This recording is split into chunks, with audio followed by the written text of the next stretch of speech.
ہم لوگوں کے اندر جن غلط فہمیوں نے ہمیں زندگی سے دور رکھا، ان میں سے ایک غلط فہمی ملکیت ہے۔ ہم نے سمجھا ہم اپنے مالک ہیں، ہم نے سمجھا ہم گھر کے مالک ہیں، ہم نے سمجھا اس چیز کے مالک ہیں۔ یہ ملکیت کا تصور غلط ہے۔ ہاں ہمیں زمینوں کی ملکیت بنانی پڑتی ہے، گھروں کے بھی پیپرز بنانے پڑتے ہیں، لیکن اپنے آپ سے پوچھنے کی ضرورت ہے ہم اپنے آپ کے مالک ہیں کیا؟ انتم الفقراء الی اللہ، تم سب کے سب اللہ کے سامنے فقیر ہو۔ پہلا کام یہ کروں میں اپنے آپ کو پہچانوں، بھائی میں ہوں کون، اور اگر مجھے یہ سمجھ میں آ گیا کہ میں کچھ نہیں ہوں تو پھر میرے لیے زندگی آسان ہے۔ خدا متعال نے جہاں کہیں ہم سے یہ کہا ہے نا کہ تم میرے لیے یہ کرو، انفاق کرو، صدقہ دو، پیسہ لگاؤ، جہاں کہیں کہا ہے شاید 80%، 90% مورد میں اس کے ساتھ ایک اور بات بھی کہی ہے، اس مال میں سے دو جو میں نے تمہیں دیا ہے۔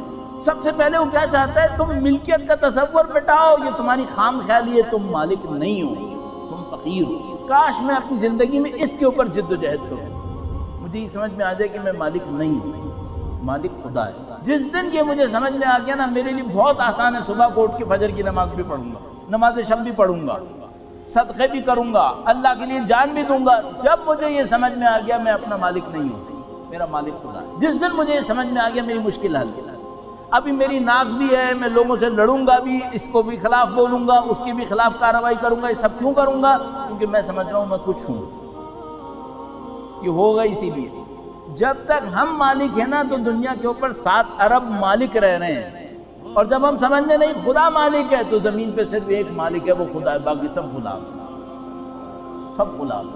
یہ ملکیت کا جو تصور ہمارے دماغوں کے اندر آیا ہوا ہے، یہ وہ دنیا کا دھوکہ ہے جس کے لیے کہا ہے یہ دنیا دار غرور ہے۔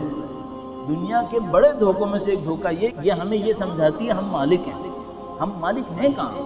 ہم کسی چیز کے مالک نہیں ہیں، ہم زیادہ سے زیادہ بھی ہوئے امانت دار ہیں، اس سے زیادہ نہیں ہیں، وہ بھی اس فرض پر کہ ہوں، یہ بھی ایک مشکل ہے۔ دیکھیے ہمارے پاس کتنی روایت ہیں، ایک لہجہ سوچنا 70 سال کی عبادت سے بہتر ہے۔ کیا سوچوں؟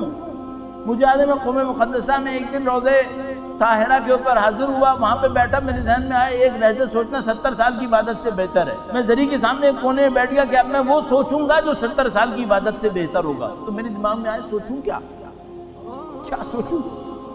اس زمانے میں عربی ادبیات پڑھ رہا تھا، تو میں نے سوچا یہ میں سوچوں کہ عربی میں فلاں صیغہ کیا ہوتا ہے، یہ 70 سال کی عبادت سے بہتر ہے۔ کیا سوچوں 70 سال کی عبادت سے بہتر ہے؟ یہ سوچوں کہ میں ہوں کون۔ من عرف نفسہ فقد عرف ربہ، جس نے اپنے نفس کو پہچانا اس نے رب کو پہچانا۔ کیا پہچانوں اپنے نفس کے اندر؟ کہ میں فقیر ہوں۔ انتم الفقراء الی اللہ واللہ هو الغنی الحمید۔ جیسے ہی میں پہچانتا ہوں میں فقیر ہوں تو مجھے سمجھ میں آ جاتا ہے کوئی مالک ہے جس سے فقیر لے رہا ہے۔ تو جتنا میں اپنے فقر کو پہچانوں گا اتنا خدا کی غنا کو پہچاننا شروع کر دوں گا۔